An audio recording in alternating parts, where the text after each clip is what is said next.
What's up, everybody? Brett here, and I'm back today casting another Total War Warhammer 2 2v2 replay. This time, I'm going to be involved.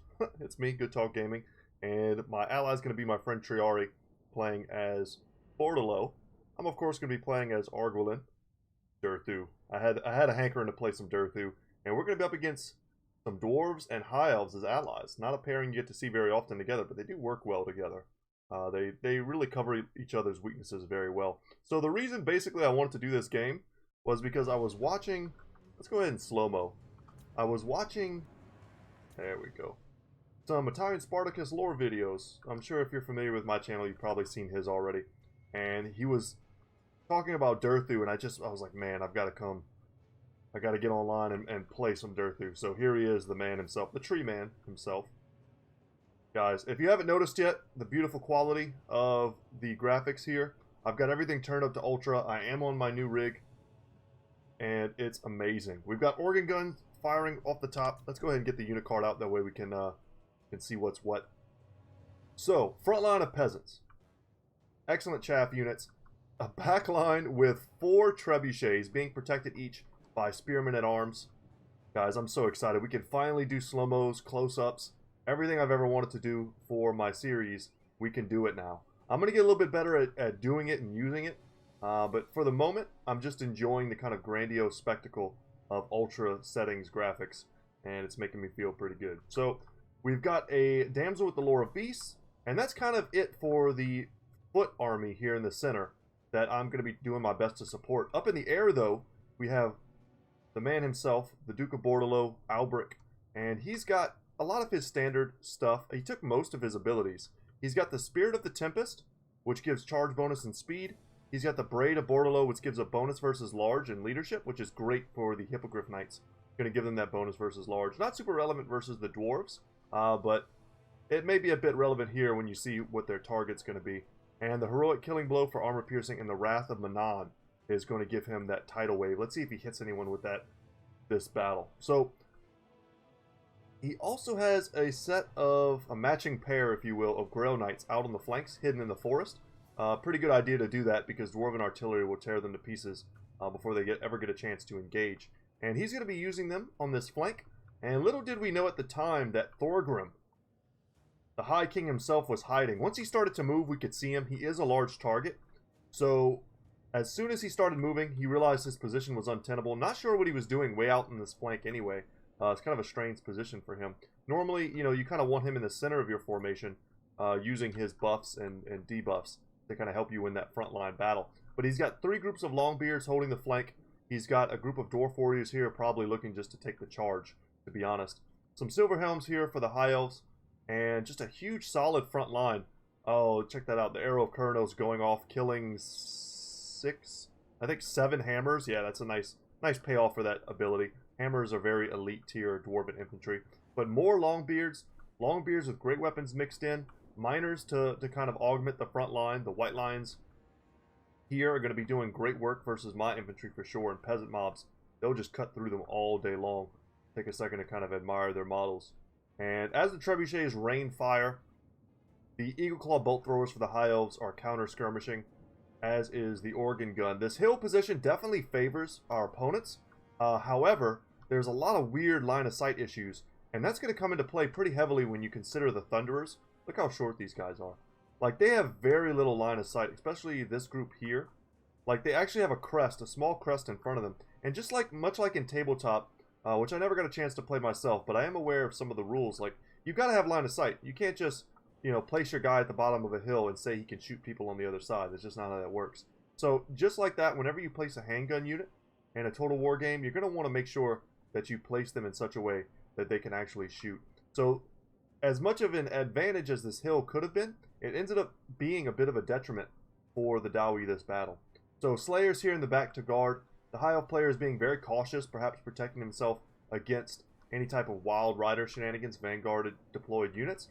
So, he's got 2 groups of spearmen here protecting his rear. Not a bad choice. And his Lord of choice is going to be Teclis.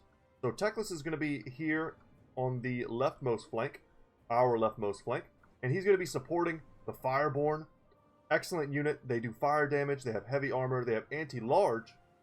which sets them apart from standard Dragon Princes, and they also have a pretty massive physical resistance of 20% for a cavalry unit. It's kind of amazing. So they're going to be also supported by Silver Helms with shields.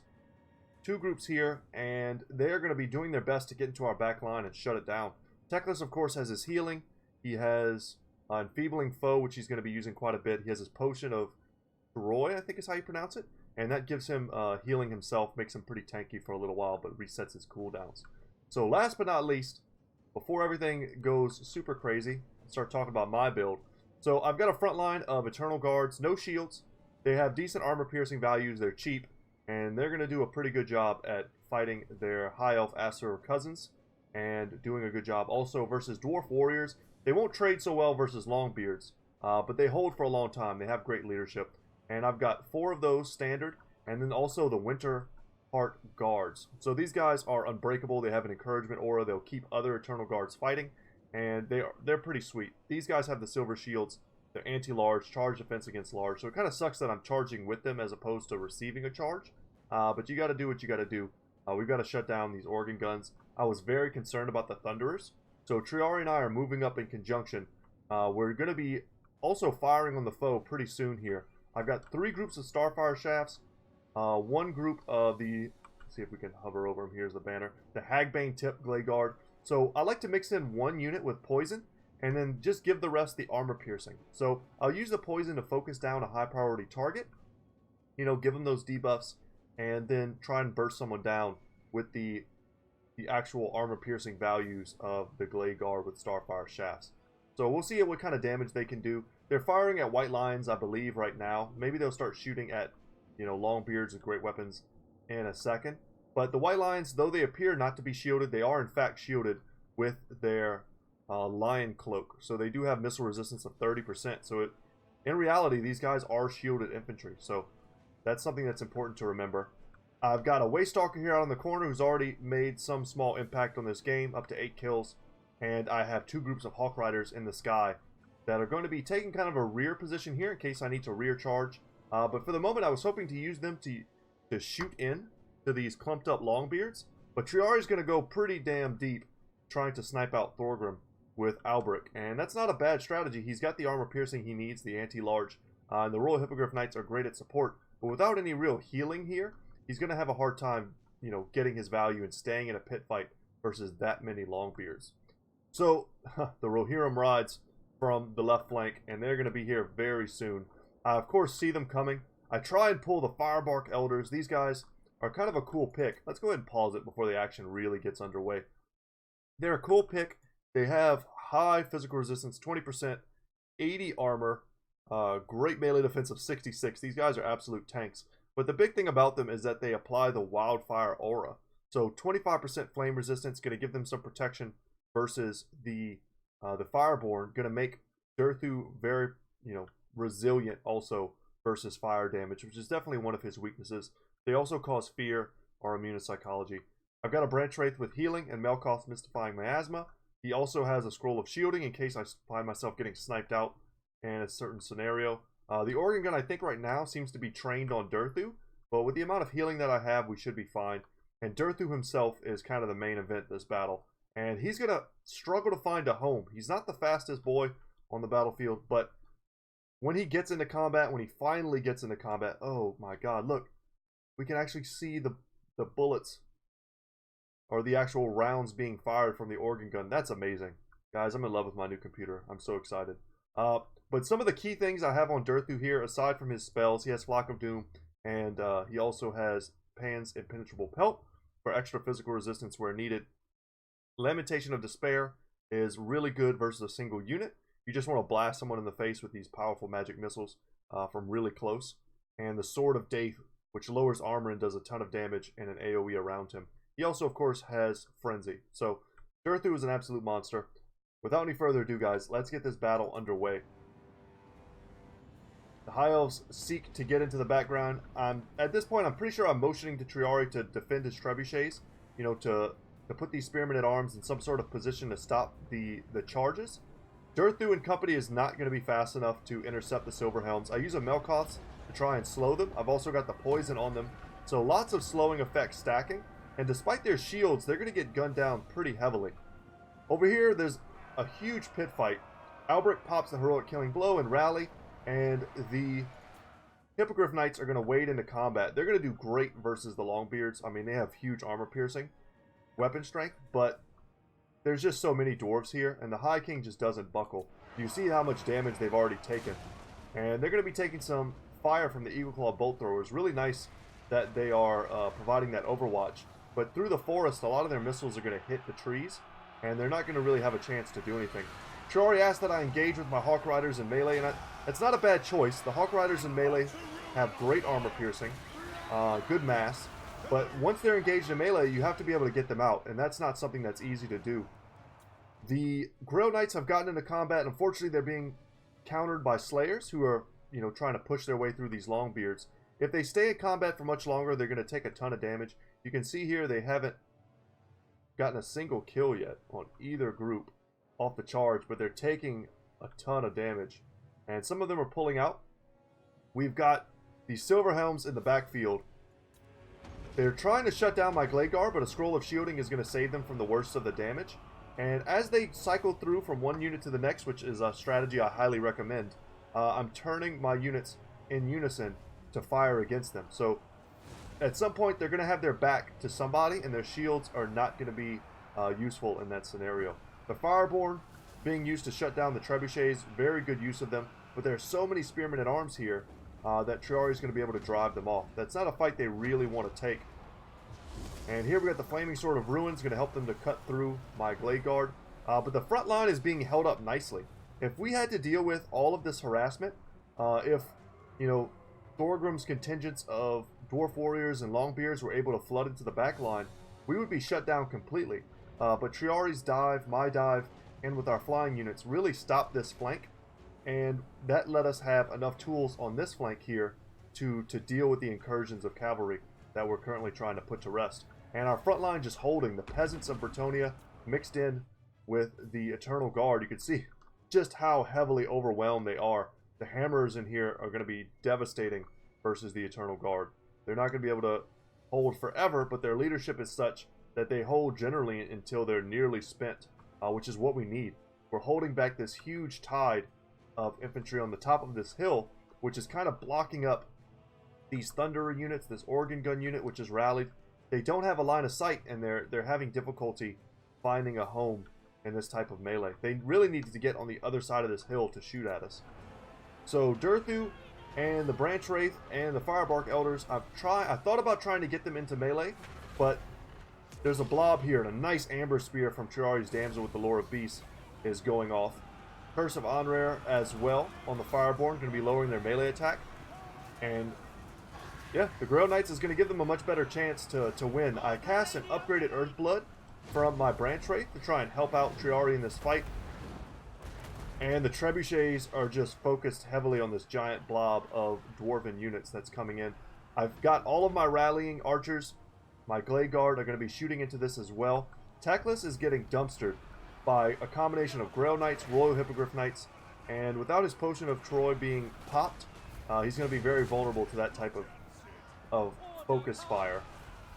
Man, these Eagle Claw bolt throwers are firing into this battle, and they're no doubt killing some of the Grail Knights, but I can't help but feel like they're probably also killing their own Silver Helms, shooting them in the back. Another Earthblood going off, this time just a standard one. I was pretty on top of keeping these units topped off. Royal Hippogriff Knights, you need to keep them healed. They have giant HP pools for each model, but every model that goes down is really like a heartbreak. It really reduces the effectiveness of those units. And they're going to intercept these Fireborn for me, which is great, because otherwise they would be getting into my Glade Guard, no doubt. Bit of miss micro here on the Grail Knights, but that's okay. They're probably better off not in this combat here. We just don't need them.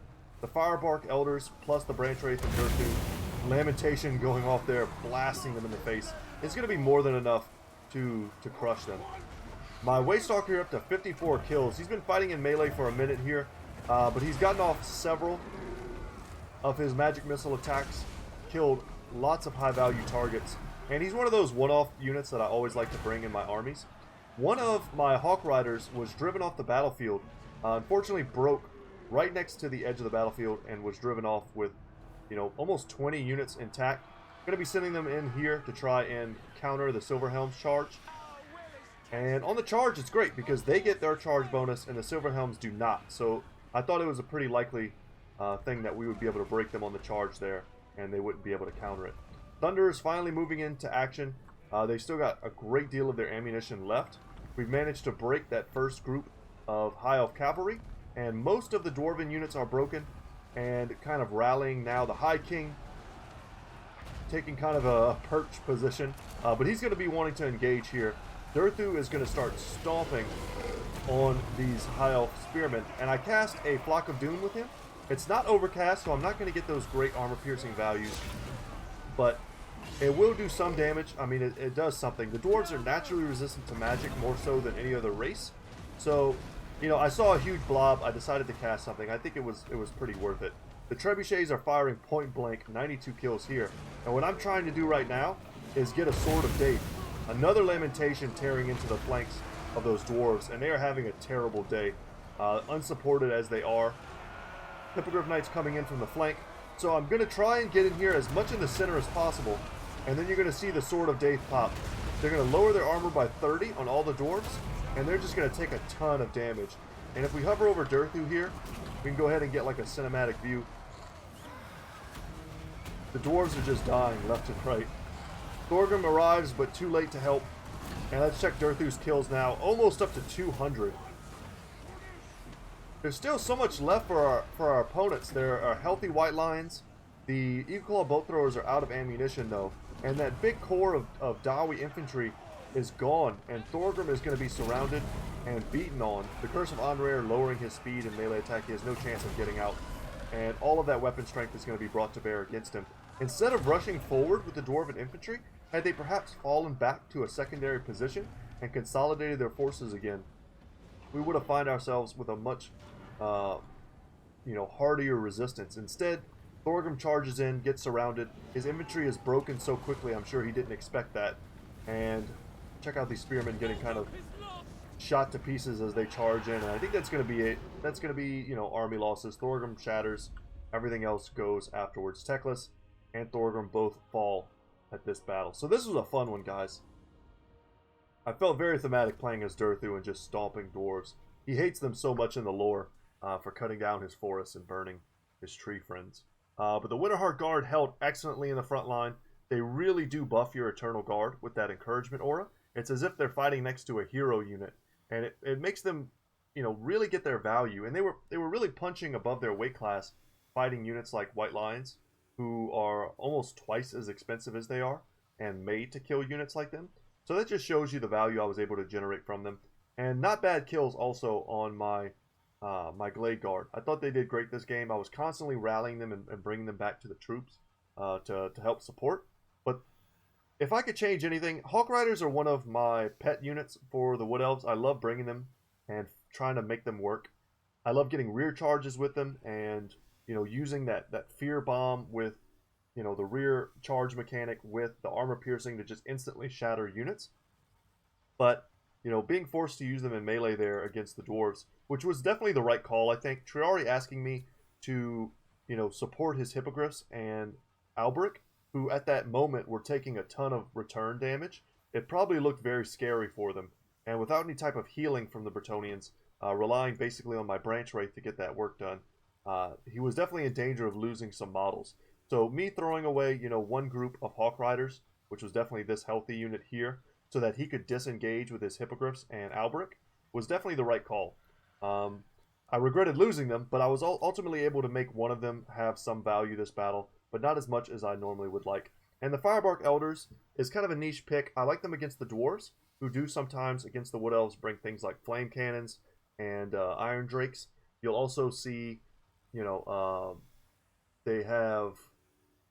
also have on the High Elf roster, of course, the Fireborn. So there's a lot of flaming things that can happen. And Teclis bringing the Flaming Sword of Ruin, which is kind of mostly what I was thinking about, he can imbue that flaming damage onto, let's say, a group of White Lions. And next thing you know, you've got fire-dealing, armor-piercing, units that'll just be chopping down Durthu and Wood Elf units. So I like bringing them. They're just a super strong, tanky unit. they didn't get to really live up to their full potential. But like I said, had the enemy forces of Janus and Zelgarux, went back, consolidated, I think we would have found Durthu, the Branch Wraith, and the Firebark Elder's pit fighting ability, the ability to just stand in a blob and just tank damage. We would have found that invaluable because Triari's units were basically spent. Damsel's not really going to help you. The health on his units, especially Alberic, was basically due to me like just healing the heck out of him for most of the battle. But otherwise, it could have been quite a tough battle. Thorgrim surrounded by Longbeards, with several of these still healthy units intact, would have been a tough thing to break. But anyway, guys, big thanks to Triari for supporting the channel, always being willing to do a good 2v2.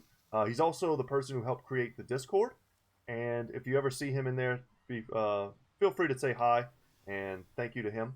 So, big thanks to him, and to Janthus and Zelgarux for being awesome opponents. We played several games that day.